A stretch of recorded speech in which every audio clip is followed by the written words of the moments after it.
facciamo un po' di digitale. Facciamo questo. Okay, what we're going to talk about today is Waldenström disease, Waldenström Macroglobulinemia. And I'm glad to have here two experts in this field. I'm very happy to. And Professor Treon and Erika Mock. As you know, I'm a leukemia guy. Yes. So, Erika, feel free to introduce me to Dr. Treon. Thank you. Thank you. Thank you very much. So, dear colleagues, dear friends, it's really a pleasure for me to briefly introduce Steve Treon. Dr. Steve Treon is the director of the Bing Center for Waldenström Macroglobulinemia at Dana-Farber Cancer Institute in Boston. He is also a professor of medicine at Harvard Medical School. Dr. Treon has been honored by several research and academic awards from several international medical foundations and institutes. Many research interests of Dr. Treon focus on understanding the genetic basis and pathogenesis of Waldenström's macroglobulinemia, as well as the development of new treatments for the malignancy. One of the most important scientific achievements of Dr. Treon was the recent discovery of MYD88 mutation, which is present in most cases of Waldenström patients, 95%. This mutation has important implications for the diagnosis and treatment of the disease. In fact, this mutation is a potential target of new drug development. This discovery certainly represents the most important advance of the last decade in the field of WM. Lastly, Dr. Treon was a pioneer in the introduction of new drugs for Waldenström, such as his recent study that led to the approval in the US early this year, January, of glutinin for the disease. These biological and clinical achievements really open a new era for patients with Waldenström macroglobulinemia. Please speak. Thank you, Enrica. It's such an honor to be here in Milan to be able to share with you much of the progress that's happened in this disease. And first off, I just want to acknowledge the wonderful collaboration that I have had with the physicians here at Guarda. I've been honored to work with Enrica Mora, along with Alessandra Trajani and Alessandro Tedeschi and Antonino Greco. We have collaborated both clinically as well as scientifically. We've had clinical trials together. We've also made very important genomic discoveries together. And I also want to acknowledge my other friend and colleague from University of Pavia, Marzia Baratoni, who is also here with us today, and her collaborator, Luca Arcani, with whom we have also collaborated and have been able to make these very important discoveries together. And so I'm here today because this is an opportunity to be able to tell you what our combined work has been able to achieve. Before we go on, I just wanted to make sure, is English going to be okay for everybody, or would you like us to have the Italian interpreter help us out as well? If not, I see, and just even if one person raises their hand and says, I want some Italian translation, it's fine. That's why we have Roberta here. Everybody okay with English? Okay. That's fantastic. Okay. Well, if we need Roberta's help, we will make you, we'll put you to work. So, just as an introduction, I think many of you may know this very important physician, Jan Waldenström, who first described this disease in 1944. And he is really a very big giant in in the cancer world, because not only did he also make this discovery of Waldenström's macroglobulinemia, but also we give him credit for the description of carcinoid syndrome, but also hematologically for the description of porphyria. So he was really a great giant in hematology and oncology. But when he first described this disease in 1944, many of his colleagues didn't believe that he had described a new disease, and it was very controversial. In fact, he told his son when he put the manuscript into the mailbox that wait till you see how much trouble this gets me into. And now we know 70 years later that Dr. Waldenström was completely correct because of the genomics that we've discovered, in fact, showing us, the same mutation being present in the cases of the disease that he had described. So when you see somebody with Waldenström's, the first thing you have to appreciate is this is a very diverse disease. People can come in with many different types of symptoms. And this diagram that I'm showing you here isn't really even complete. But the patients can come in because they have anemia, thrombocytopenia, leukopenia, because the tumor cells are involved in the bone marrow. And almost everybody with Waldenström's has bone marrow involvement. When they are first diagnosed, very few have lymph node enlargement or spleen enlargement. It's about 20%. But if you look at the patients when they have relapsed or have progressed, that number is like 70%. So this tells us something about the biology of the disease changing with time, maybe because the drugs that we use are effective at cleaning the bone marrow, but have less of an impact maybe on the lymph node or spleen. But we do see far more patients in the relapse setting that have adenopathy and splenomegaly than we do when they're first diagnosed. Now, the other way these patients get into trouble is because of the IgM. IgM is a very big molecule. It contributes to the thickness or viscosity of the blood. And about 6% of all patients will come in with crisis, with hyperviscosity crisis. Usually, these will be patients who will come in with nosebleeds, headaches, problems with the vision, and I'll show you some pictures in just a moment. The other big problem is that the IgM can also act as an autoantibody and cause neuropathy. I'll show you some pictures as well, but the IgM can bind to the peripheral nerves and cause neuropathy, and we see this in about 22% of all cases. And the other problems that we have related to the disease is because of the impact of cold. When the patient is exposed to cold, the IgM can precipitate and block blood flow, but can also sometimes induce cold agglutinin binding and hemolysis. And then the last thing I just want to touch on, because I think this is critically relevant, is that the Waldenström cells can also make this protein called hepcidin. And maybe some of you know about this, but I think this is actually a protein we should all know a little bit more about. Hepcidin actually blocks the ability of an individual to absorb iron. So if you're eating foods that are rich in iron and taking pills with iron, it may not help you, because if this protein is very high, which it is in Waldenström's, it blocks the mechanism by which that iron can be brought from the gut into the blood. And also, it makes the macrophages and monocytes gobble up all the iron and hold it. It's like squirrels. You have squirrels here in Italy, right? It's like when the squirrels go and grab the nuts and they go hide them, that's what happens. And when you do the bone marrow stain, you will say, well, there's iron here, But if you look very carefully, the iron is in the macrophages and monocytes, and they're holding on to it. And as a result, the patients have a relative iron deficiency. Now, why this is important clinically is that you should check for iron, saturation level. Check the total iron, check the TIBC. If the patient has, anemia of iron deficiency, then this is somebody that you can use intravenous iron.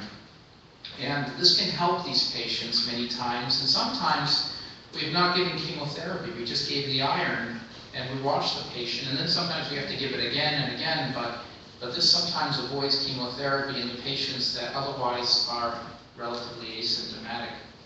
This just shows you some pictures of somebody with a hyperviscosity-related fundoscopic changes. You see these stretched out retinal blood vessels. If they get stretched out too much, they start bursting, you see hemorrhaging.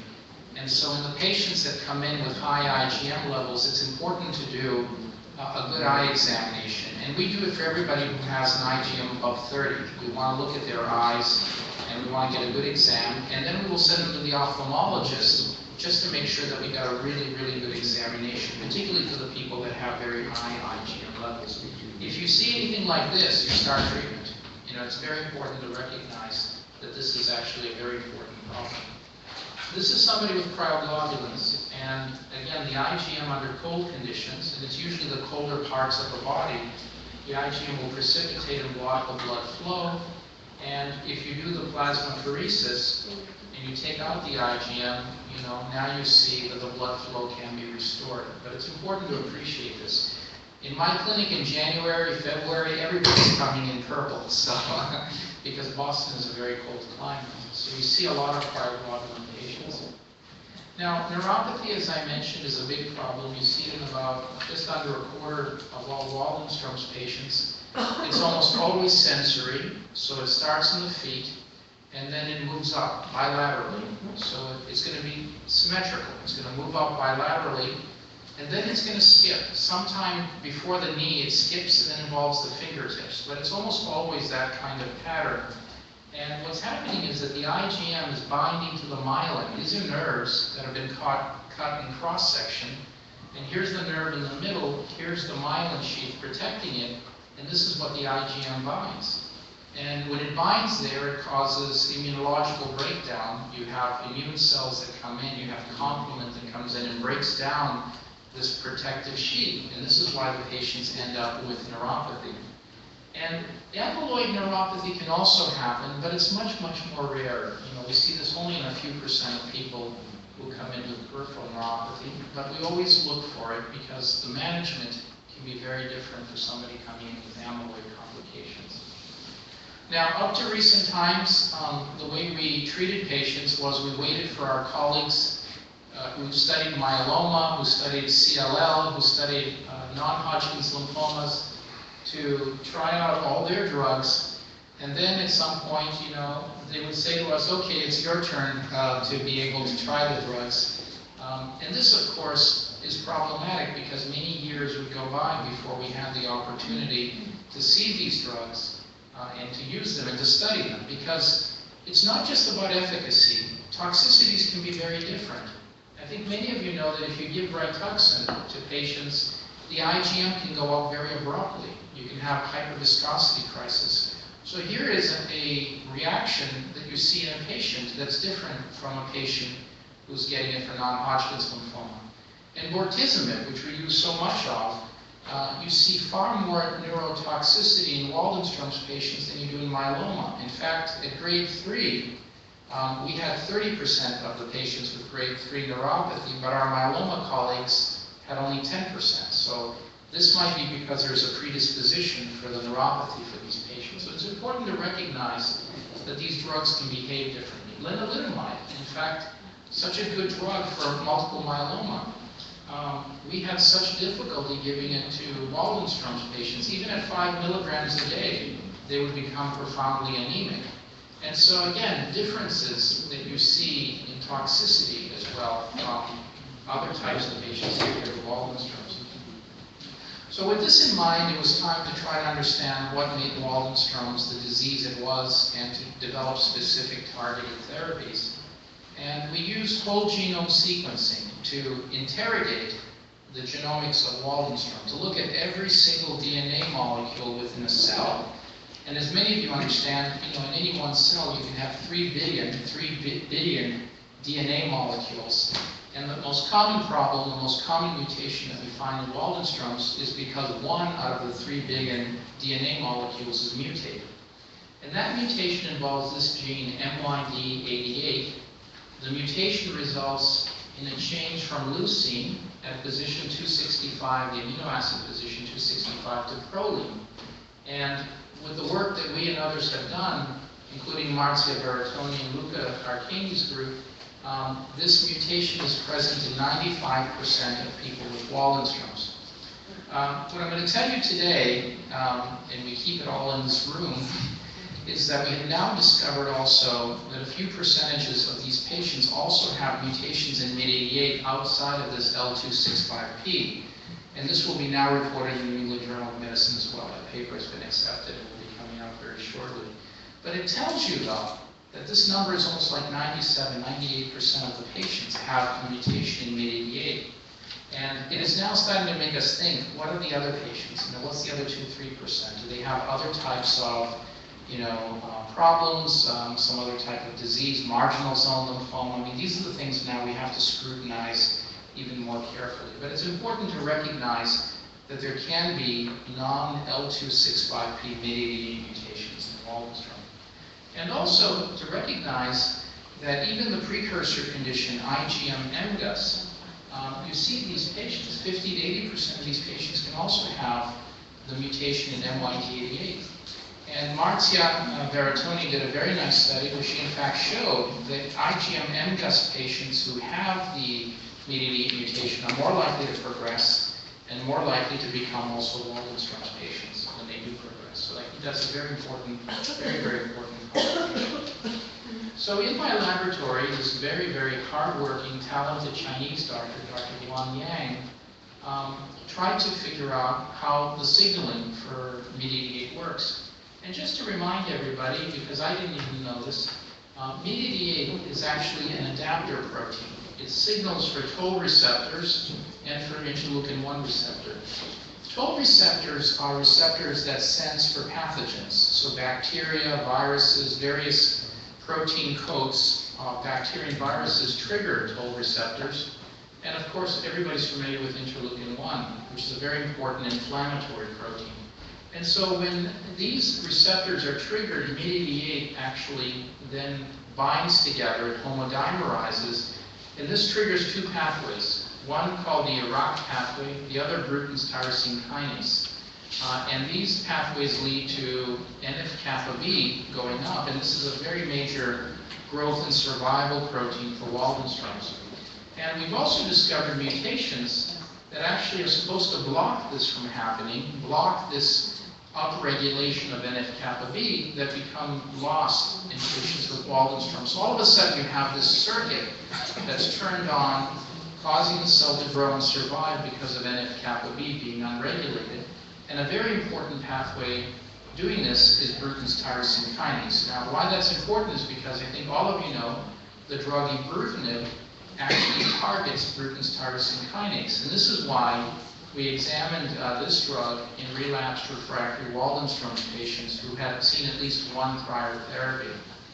And so the baseline characteristics for this study, and by the way, we used 420 milligrams a day in the study, but the baseline characteristics for these patients was that they had 2 prior therapies as their median. 40% of the patients were refractory to the therapy they just had. The serum IgM was 3,500. The beta-2 microglobulin, which is a very important prognostic factor, was elevated. And as you can see here, 60% involvement of the bone marrow, and 60% of the patients had lymph node enlargement. So again, getting back to what I told you, that in the relapse setting, you see far more patients with adenopathy.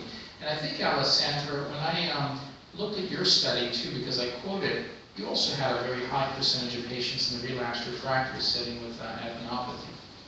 So I want to show you some of the results of the ibrutinib study. And this actually shows you what happens to the IgM. You see the best IgM response going from 3,500 down to 880. The median time to response is very short. It's actually, by the time the patient comes back to you 4 weeks later to be rechecked, already they're in a response. And these response kinetics are dramatic, and they continue to persist. But more importantly is the hemoglobin, to see how fast the hemoglobin goes up, because anemia is the most important reason why people will come in and need to be treated. And you see this very rapid rise in hemoglobin, and in fact the best hemoglobin response is 10.5 to 13.8. So again, very, very dramatic improvement. And you also see the bone marrow disease burden go down, from baseline 60% down to 25% at best response. So these are the best clinical responses with a median follow-up of 19 months, overall response rate 91%, major response, which means at least 50% or more reduction in disease burden seen in 3/4 of the patients. Now, when we did subgroup analysis, looking at different prognostic and predictive markers, age, ECOG status, the Waldenström's IPSS score, which predicts for how aggressive the disease is, beta-2 microglobulin, hemoglobin, IgM levels, bone marrow disease involvement, relapsed or refractory, and number of prior lines of therapy, you see no difference. I mean, this is right across all these groups, the responses were similar, and very similar also for major responses, and nothing was really significantly different. This shows you the progression-free and overall survival. At 2 years, it was almost 70% of the patients were free of progression. Overall survival, 95% in 2 years, which is again remarkable by historical standards because these were patients that had 2 prior therapies and 40% were refractory. In terms of tolerance, the toxicities were few. These are the number of subjects with toxicity. We did see neutropenia and thrombocytopenia at the grade 3 and 4 level, predominantly in patients that were heavily pretreated. Arrhythmia is a problem with this drug, but you see it in a small percentage of people, and almost always they have a history of arrhythmia, and this was the case with all 3 of the patients. And this does not mean we need to stop the drug either. We have in these cases where the arrhythmia comes back, it's usually atrial fibrillation or atrial flutter, we will stop the drug, and most times the patients will go back into sinus rhythm, and then we will restart the drug. And in most cases, you can restart without a problem. In a few cases, we've had to just go down to the next lower dose, so 420 down to 280. So this hasn't been a reason to stop the drug, and that's really important to communicate to you. And the other problem with the drug that you should keep an eye on is bleeding. When we started the study, there was no mandatory hold for procedures. So if somebody needed surgery or a bone marrow biopsy or their tooth pulled out, we didn't stop the drug, because we didn't know better then. But now that we know this, we will mandate that the drug stop 3 to 5 days before a procedure and 3 to 5 days after, just because ibrutinib can predispose to trauma-related bleeding. And so it's important to know that. And the other problem, which I know here in Italy it's not a problem, but in the United States, when you are diagnosed with cancer, you go on Google. You have Google, right? And Google is Dr. Google. And Dr. Google says that you should start fish oils. So you go buy these tablets with fish oils, and you should also drink lots of green tea. That's the advice that you will see for cancer patients. But the problem is these supplements can be problematic too, because fish oils make the blood thin, and this can contribute to bleeding. We saw patients who had heavy nosebleeds. So the learning point is drugs that the patient may be on that can predispose to bleeding, you need to be careful with. Usually aspirin is not a problem, but Coumadin can be a problem, and we don't recommend Coumadin at the same time that you're on ibrutinib. One needs to look at other types of alternatives. But those are really the things to be familiar with when you're using ibrutinib. We also see, this is all grade 2, 3, and 4 toxicity, but you see a lot of grade 1 joint pains. Sometimes patients will complain, or their fingertips will become inflamed. To be honest, you should know about this, because over time, the patients will start to complain more and more about this. It's just by reducing the dose, you can preserve the efficacy and continue the benefit. So I think that's just important to recognize that can be a problem in some patients as well. Now, based on this information, the FDA in the United States approved ibrutinib. It's the first drug ever approved for the treatment of Waldenström's. It actually happened at the moment I was on a conference call with Enrica, one of my colleagues, and so I had to stop for a moment and say, I just want to let you know what the good news is. And this was, of course, a very emotional moment, considering that for all these years we really didn't have an approved drug to treat Waldenström's. And of course, the good news here in Europe is that on May 22nd, the EMA also granted a positive CHMP recommendation for full approval here in Europe. It remains to be determined what the final language will be, but some patients who are upfront may be eligible, but it will be predominantly a relapsed refractory approval, as I have been made aware, and perhaps some patients upfront may be allowed as well. This, I'm told, will take a few more months to make its way through the EMA, and of course, then it's up to every country to fund the program. But nonetheless, first time ever for Waldenström's to see this, so this is very, very exciting information. Now, I want to tell you a little bit about the work that we're doing now to optimize the use of ibrutinib in Waldenström's. And a lot of this work has focused on the second most common mutation in Waldenström's, CXCR4. This was discovered thanks to my colleague here, Zachary Hunter, who actually went back over our whole genome sequencing work, and he developed different ways to analyze that information and made this discovery. And I'm going to show you what this gene does in just a second. But the mutation is here in this little tail, the C-terminal domain, that's usually intracellular.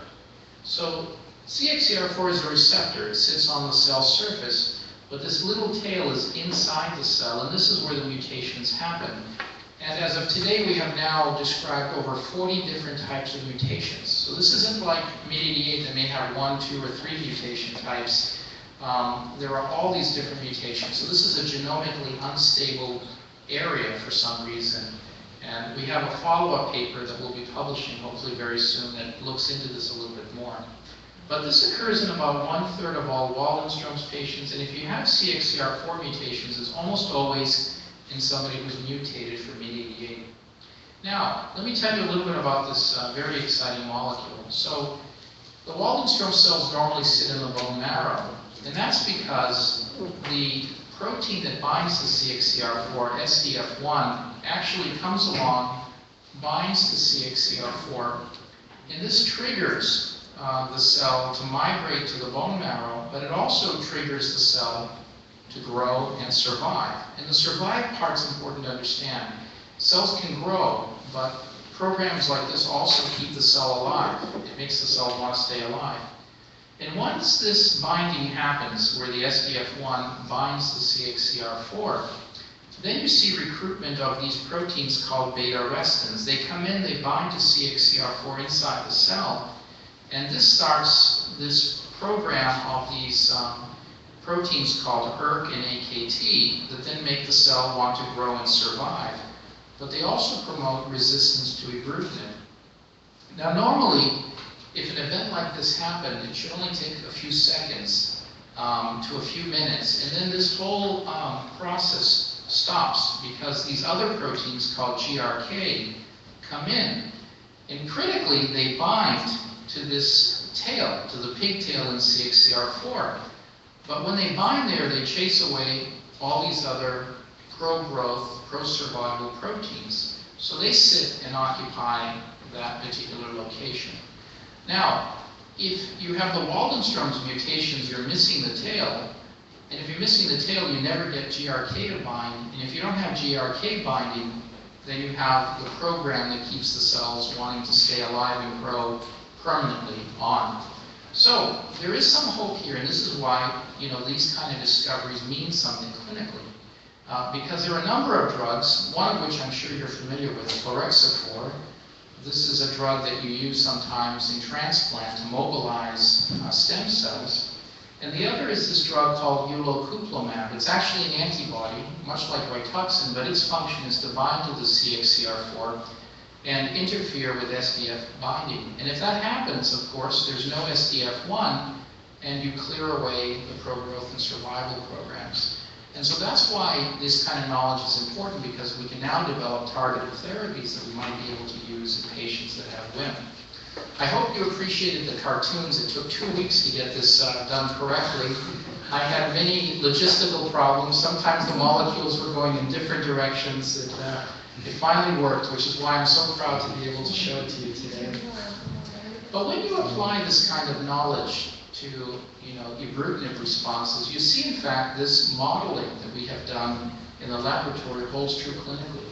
And when you study again the patients that are MYD88 mutated, The ones that are wild type, that have no mutation in CXCR4, these are the guys that do well. They have very high overall and even major response rate, 91%. If you have the WIM mutation, these response rates are lower. But if you don't have any mutation, these are the patients that we suspect may have some other type of variant of Waldenström. These are the patients that do the worst. And in fact, now with the new discovery of the other mutations in Waldenström, this becomes zero. These few responders are really people that have other types of mediated mutations. So one other thing to know is that if you treat the patient over time, some of them actually improve. And from the get-go, if you are wild type for CXCR4, they get good response rates by 3 months, and then they grow up a little bit, but not much more. The WIMers, the ones that have the CXCR4 WIM, do improve over time, so this is a population that we should continue therapy. But it's really these people that have no mutations at all that probably represent something else that don't do very well over time. So the kind of innovation that we're trying to exploit now with this information is to do a trial with ibrutinib plus this antibody ulocupilimab that blocks CXCR4 in the patients that have the WIM mutations. And we've been funded by the Leukemia and Lymphoma Society to do this combined trial of ibrutinib plus ulocupilimab in patients with Waldenström's that have the CXCR4 mutations. The last thing I just want to touch bases on is a drug that you may have heard about, but you're going to be hearing a lot more about this drug, and that's drugs that block BCL2. Now, we've known about BCL2 for many years, but making targeted drugs that block BCL2 has been problematic. And BCL2 is a very important protein. It actually is an anti-apoptosis protein, very potent, and it blocks the cell from wanting to die. So you can introduce drugs that actually induce the cell to die, but this actually becomes, the protein that stops that from happening. It's almost like a good soccer game here in Italy, where you've got one team trying to get the goal in, and the other team trying to stop that from happening. And it's really how you can actually modulate both teams, affect both teams, that allows in the end, for progress to be made. And if you look at Waldenström's patients, and this is data that we're going to be presenting at ICML, regardless of whether they have a CXCR4 mutation, they all have very high BCL2 levels compared to normal donor B cells. Now, in preliminary work, the drug Abbott 199, this is also a pill too, much like ibrutinib. This is a very selective blocker of BCL2, and this has now been looked at in previously treated non-Hodgkin's lymphoma patients. And these are actually the preliminary responses, but Waldenström's actually had some of the best responses despite the small number. 100% of the patients responded, all three, but one actually attained a complete remission. And that's actually very important. It's a good thing when you see complete response, even if it's a small number here. So we now have a dedicated study that will be looking at this drug in Waldenström's patients. But we're also very excited because when we do modeling in the laboratory, in cell lines that have or don't have the CXCR4 mutation, ABT199 makes ibrutinib killing much better. And you can see this across the board. This is control, 6% of the cells die in 24 hours. Add ibrutinib at 16%, add ABT by itself, it's 24%. Add the two together, it goes up dramatically. And we've also done synergistic plot studies, which shows us that these are synergistic interactions, regardless of whether you have a CXCR4 mutation or not. We can see this also in patient cells that we've genotyped. And again, if you add the two drugs together, you see synergistic interactions. And so this is why we're very excited about ultimately combining ABT199 and ibrutinib. So at my institution, my colleague, Dr. Jorge Castillo, will be initiating this study where we will start the patients on 200 milligrams a day and then dose escalate. And I believe really there's an opportunity for this trial to be open here in Europe. And I have proposed, Alessandra Tedeschi, Enrico Mora, and Antonino here, and Alessandro Trajani to actually run that trial here in Europe. And so you'll probably be hearing a lot more about, this very important trial. But I do think this is really one of the next most important drugs after ibrutinib for patients with Waldenström.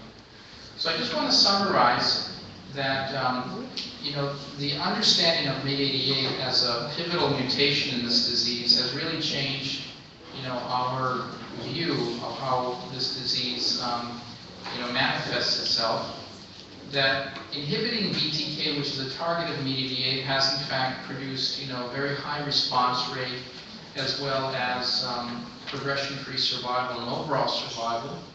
That MYD88 and CXCR4 mutation status can impact responses to ibrutinib. And then lastly, the opportunity to exploit these findings with selective, targeted therapies against MYD88, CXCR4, and BCL2, provides us really with the opportunity to make our own closet, to have our own drugs, and maybe have people start borrowing for us, for a change. And so I just want to conclude by acknowledging many of my co-investigators who have helped make all this progress possible, including Ranjan Advani at Stanford. And Leo Palumbo, who I hope some of you may know, is actually from the University of Pavia. She trained here and is now at Memorial Sloan, where she's been doing Waldenström's and CLL work. And of course, to acknowledge all the foundations, the IWMF, the Leukemia Lymphoma Society, as well as our pharmaceutical partners who have made all this progress possible. And with that, I will stop, and thank you so much, Enrica. Thank you very much, Alessandra, for inviting me to be here. I appreciate your hospitality, and happy to answer a few questions. Thank you very much.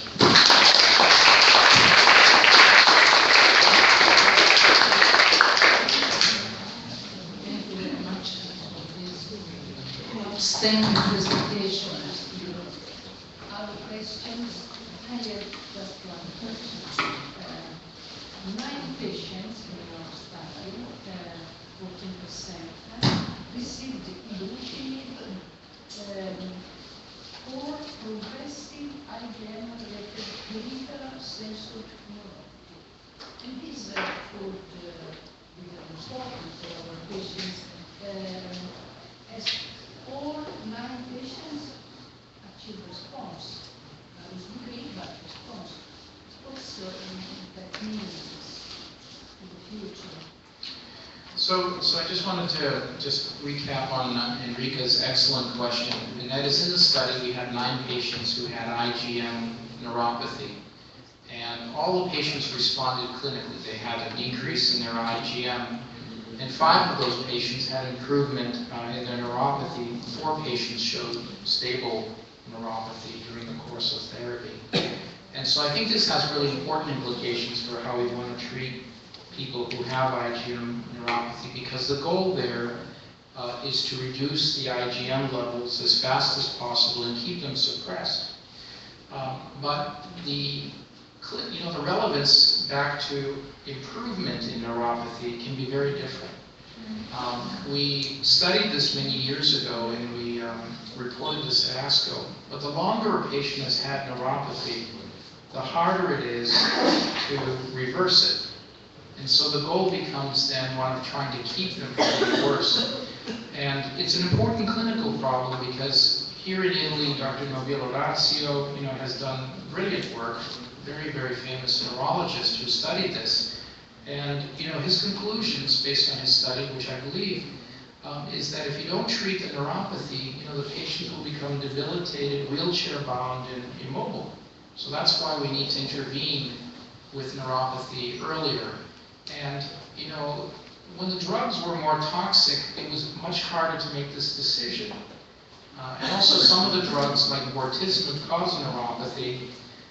And so the decision to treat a patient, was harder, because you would expose them to more toxic drugs and maybe make other problems when you're trying to correct this problem. Even Rituxan, which turned out to be not very effective, could make the problem worse because of the IgM flare. If you have the flare, the neuropathy can get worse too. And so I think for this reason, ibrutinib represents a very pivotal advance, to treating these kind of patients where, with low toxicity, we can suppress the IgM and provide chronic, suppressive therapy. Other question? I had just a question about the process of ADP1 in Thailand. We use it in therapy specifically to get known, which is for primary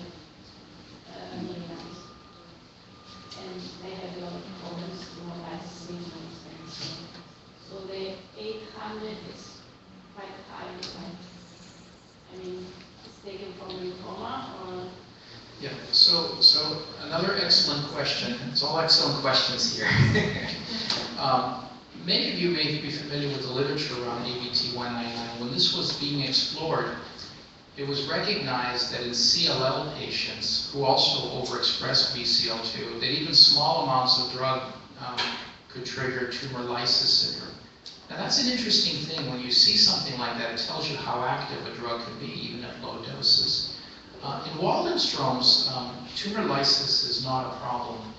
Even with the best of our chemotherapies, we almost never see it. We see different kinetics. So we have perhaps a different suspicion or worry for this happening. But in the trial, we too will start our patients at lower doses. We will have a first cohort that will be dose escalated, from lower doses, and every week they will go up. And once we are sure that we are, not really seeing tumor lysis, then we will start the patients at a much higher dose. Yeah, so we'll do initially a dose finding, and then we will, pick that dose. So it'll be a phase 1-2 combined trial that will give us that kind of information. In terms of the top dose, this is quite controversial. What is really the optimal dose for ABT-199? And we know, at least from the phase 1 experience, it differs depending on the histology of the tumor that we're looking to suppress. Some diseases like CLL may have less of a requirement than other diseases, particularly diseases that may have bulky adenopathy. So that's why this will be in essence a dose finding, as well as efficacy phase 1, phase 2 study that will be built in. But we will be very careful in terms of tumor lysis monitoring. The patients actually, the first cohort will be monitored, during every week, and they will also get 8-hour and 24-hour post labs, for TLS, for tumor lysis syndrome. And once I think we know what we're doing, then we'll be able to move ahead. But this is a drug that we will all get to know. It has a very bright future ahead of it. Just being able to control the demons, will be important. And that's what we have. We have to do this with all our drugs. We gotta first learn how to manage them before we can actually, study them for their efficacy. Now, something to better explain, So, we are perfectly in time, and Dr. Treon should reach as soon as possible Lugano. Thank you very much for this presentation.